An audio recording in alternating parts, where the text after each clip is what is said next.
ઉલા થવા માંડ્યા છે. આ જો આ તલ અમે થોડાક દી જાય છે ને એટલે ખેર એવા હોય થઈ જાય છે. કમ્પ્લીટ થઈ ગયા છે. ધોળા તલ છે ને બહુ વાંધો ખાઈ જવાના ઓથડા આપણે કમ્પ્લીટ ગણતરી થઈ જાય છે. ઓથડા આપણે તલના બધા ટોટલ થઈને 50 ઓથડા થયા છે. આ લાઈન બધી કમ્પ્લીટ ગણી છે. અમુક લાઈનમાં વધુ છે, અમુકમાં ઓછા છે. એટલે હાઈડ આવે છે આપણે સાચી આ ભાગ રહ્યો ને એટલામાં મોટા હતા અને પાડ બાજુ જે ઓથડા હતા એ માપે માપેના છે, નાના છે. ને આ બધા જો તાજા આજના બનાવેલા એટલા બોર્ડ વાયેલા છે. આ જો આ રે અને હાઈટ તો આ બધાની એવડી જ છે. જય માતાજી મિત્રો, આપણે એક નવા વ્લોગ વિડીયોની અંદર તમારા બધાનું ફરીથી સ્વાગત છે. અને આપણે અત્યારે વ્લોગનું સ્ટાર્ટિંગ 9 વાગ્યે વ્લોગનું સ્ટાર્ટિંગ કર્યું છે. અત્યારે 9 વાગી ગયા છે અને આપણે આવ્યા હતા 7 વાગ્યાના 7 વાગ્યાના વાડિયા જ હતા. પણ આપણે કાલની એક તલ્લે આરડી વાટવાની બાકી હતી એટલે 7 વાગ્યાના આવ્યા હતા ને એ આરડી કમ્પ્લેટ વાડી અને ઓથડાને બધું કમ્પ્લેટ ઊભું કરી નાખ્યું છે.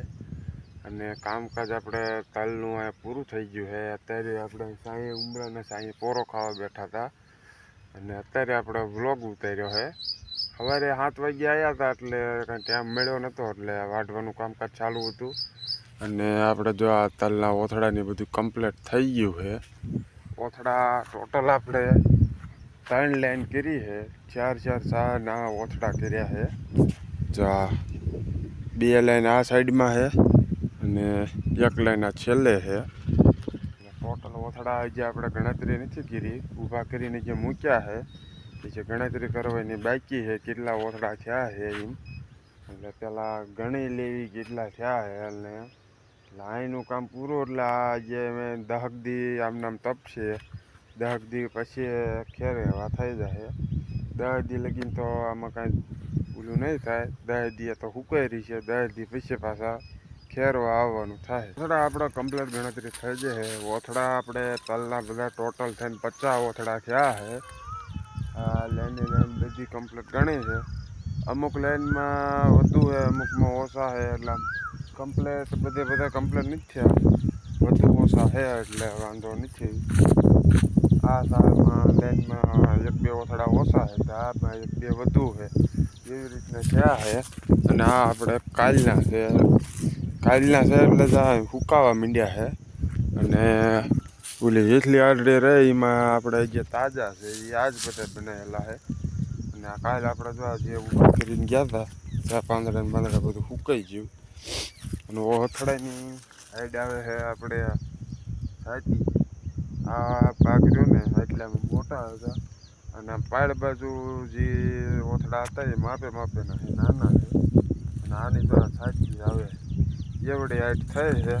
અને આ હોરા સાના એવડા છે અને આ બાજુના જરાક જો એ નનકા છે. એ લે આ બાજુના છે જ નાના છે. અને આ વચલી લાઈનના એકના જ મોટા છે. એ ગમે ફેરફાર એવો હોય. અને એટલી આરડી આખી કમ્પ્લીટ એવડી છે. અને ઉપલામાં પાળ બાજુ જ્યાં ઓથ પડ્યો હતો એમાં નાના છે. બાકી એ બધા હાઈડે એવડી જ છે. આ હાઈડે એવડી જ છે. આ બધા એવડા સાચી જ આવે છે. છે જ રહ્યા ને નનકા એ જ બાકી નાના રહ્યા છે. બાકી બધા હાઈડે એવડી જ છે જલ્દી. ને ખેરવી ત્યારે ખબર પડે કેવો ઉતારો આપે છે એમ. અત્યારે તલ આમ સારા હતા ને આ બધા જો તાજા આજના બનાવેલા એટલા બોર્ડ વાયેલા છે. આ જો આ રે અને હાઈટ તો આ બધાની એવડી જ છે. એ તમને કીધું એ પ્રમાણે આપણો પાકો એસ્ટિમેટ વાઢીને ઓથડા કરી નાખ્યા. ખાલી સુકાય પછી ખેરવી પછી પાકો એસ્ટિમેટ નીકળે જે કેટલા નીકળ્યા એમ. ત્યાં લગીને તો આમાં કાંઈ એસ્ટિમેટ ન નીકળે. કાકાની તો જો સુકાવા માંડ્યા છે. એમને આપણે પહેલાં વાઢીને અઠવાડિયા ઉપર થઈ ગયું ત્યારના વાઢીને ઓથડા કરી નાખ્યા એટલે એમને સુકાવા માંડ્યા છે. જોઈ તમને બતાવું એના તલના ઓથડા છે. અને જો આ બધા ફરતી બાજુ જો કમ્પ્લીટ હુકાવા મીંડ્યા છે અને જો આ તલ ઉલે થવા મીંડ્યા છે. આ જો આ તલ થોડાક દી જાય છે ને એટલે ખેર એવા હોય થઈ જાય છે. કમ્પ્લીટ થઈ ગયા છે. ધોળા તલ છે ને બહુ વાંધો ખાઈ જવાના. જે અંદર જે વચ્ચે છે ને એ બાકીના બહારના બધા સુકાઈ ગયા છે. અંદર જો આમાં રહ્યા ને એ લીલા જાય છે. જો આ જાય આ ભાગ રહ્યો ને એને જે ફૂકાતા વાર લાગે, કારણ કે ફરતા ફરતા તલનો જાજો ઢગલો થઈ જાય એટલે ફૂકાણા નથી. એ ભાગની એટલે વાર લાગે. એટલે આમને અંદાજે અઠવાડિયું આખું ન અઠવાડિયું રહે. અઠવાડિયામાં એમને ખેરેવા થઈ જાય. આપણે એ જે 10 દી ઉભારી છે એમના 10 દી ઓથડા ઉભા રહે પછી ખેરેવા થાય.